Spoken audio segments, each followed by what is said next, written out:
So a mother-in-law hated her daughter-in-law so much that she decided to kill her.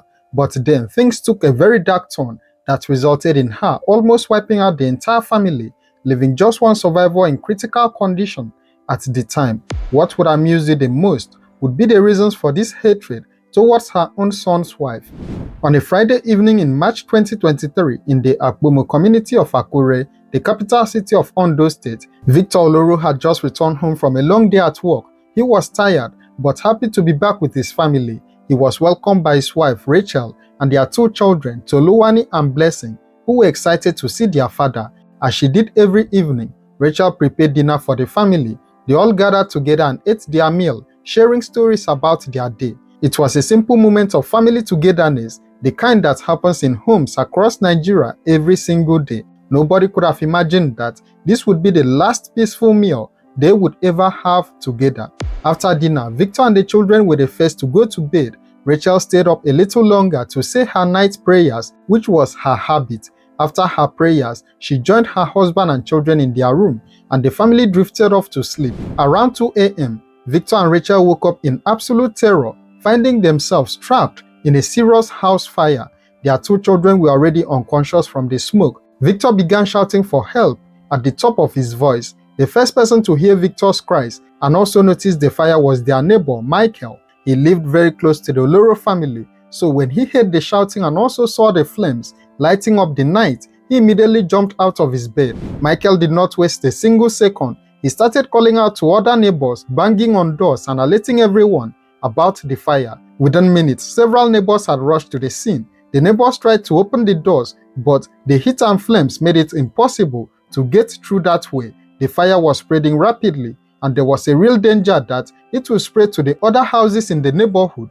But their main concern was getting the family out alive. After several desperate attempts, the neighbors smashed through a small window at the front of the building. They first of all pulled out the two children who had been affected by the fire. Next, they managed to pull out Victor and Rachel, but by the time the parents were brought out, they were already badly burned. The neighbors quickly found a vehicle in the middle of that night and rushed the entire family to the accident and emergency unit at the General Hospital in Akure. But when they arrived at the General Hospital, the medical doctors and nurses on duty took one look at the victims and made a devastating decision. They rejected the patients. The medical staff told the neighbors that they could not treat the family because the degree of their burns was too severe for the facilities they had available. They advised taking the victims to the Federal Medical Center in Owo, which was better equipped to handle such serious cases. The neighbors had no choice. They got back into the vehicle and made the journey to Owo, running against time and praying that the family would hold on. When they finally arrived at the Federal Medical Center in Owo, the medical staff there quickly attended to the family. They were admitted and treatment began right away. But the damage was already too severe. The fire had taken too much from them. Tragically, the youngest child, who was only 2.5 years old, died almost immediately after they arrived at the hospital. The other child remained in critical condition and was fighting for life. The next day, more heartbreak came. Victor Oloro succumbed to his injuries, and shortly after, his wife Rachel also passed away. In less than 24 hours, fire had taken the lives of 3 family members, with one survivor still hanging on to life by a thread. But the most shocking part of this story was yet to come. After the family had been taken to the hospital and the fire had been put out, the neighbors returned to the scene, and that was when Iforiti Oloro, the 75-year-old grandmother who also lived with the family in the same house,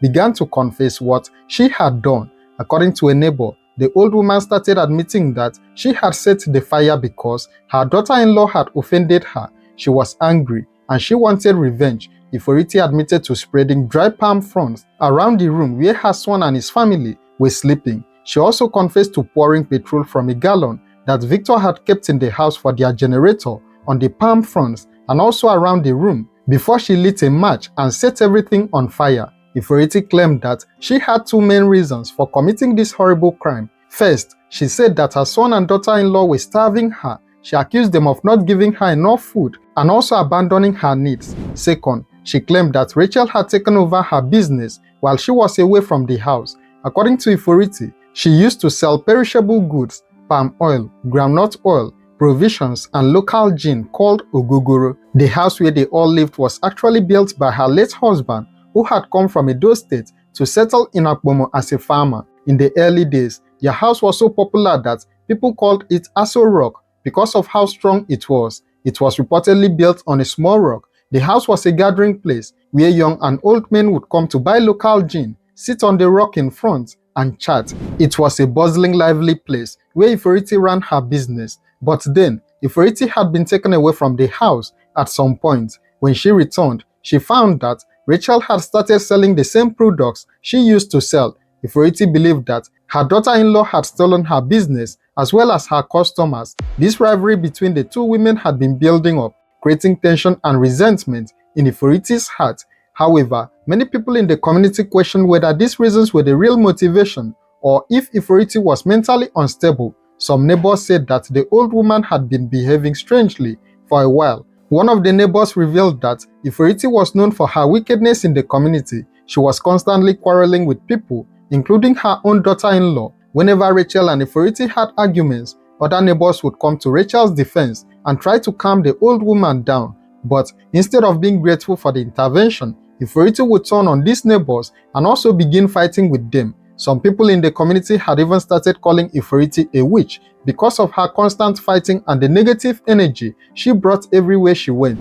The old woman appeared to have conflicts with virtually everyone around her, but the most alarming sign that something was seriously wrong with Iforiti had come the previous year in 2022.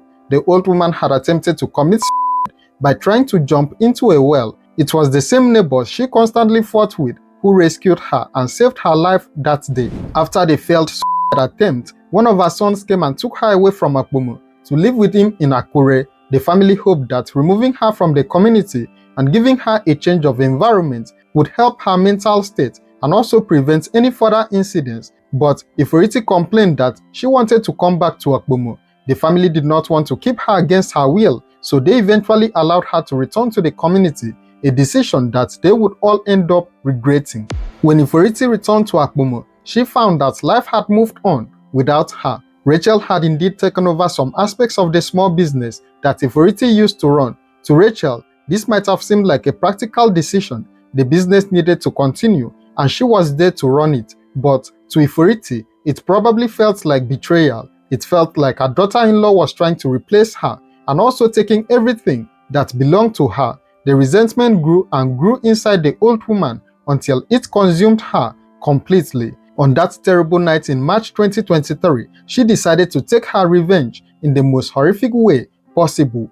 But what people found even more disturbing about Iforiti's confession was her complete lack of remorse. When she was interviewed after the incident, the 75-year-old woman showed no regret for what she had done. Iforiti stated clearly that it was Rachel she had wanted to kill. She explained that if she had known that her son and grandchildren would also perish in the fire, she would have found a way to separate them from Rachel first. She said she would have killed only her daughter-in-law in the fire and spared the others. The old woman even said that she had no regret because she was ready to die. She claimed that life was not worth living for her anymore. Her only regret was not being careful enough to eliminate only Rachel while keeping her son and grandchildren safe. This chilling admission showed that Iforiti was not sorry for the act of murder itself. She was only sorry that she had killed the wrong people along with her intended target. The police arrested Iforiti and the case was transferred to the State Criminal Investigation Department in Akure for further investigation. The old woman was also taken to the hospital for treatment because she too had sustained serious injuries from the fire she had started. Sadly, shortly after being taken into custody and also receiving treatment, Iforiti Oloro died from the injuries she sustained in the fire. The grandmother who had destroyed her own family ultimately destroyed herself as well. What do you think about this case? Share your thoughts in the comments below and don't forget to like, share and subscribe to this channel for more true crime stories.